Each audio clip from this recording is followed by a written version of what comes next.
The past 4 years in office has taught me a lot as the President of the United States of America.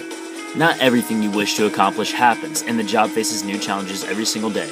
My opponent, Maria Mills, has come with some very good ideas that can push this nation forward.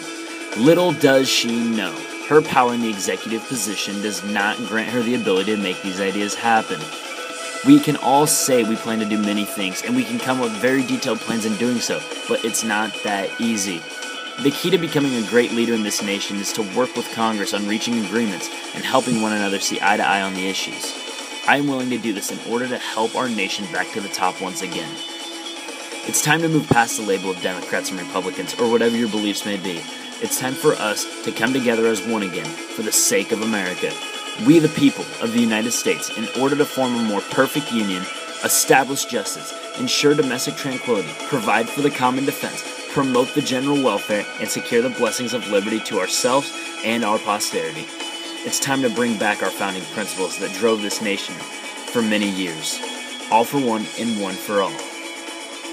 I'm Barry Washington, and I approve this message.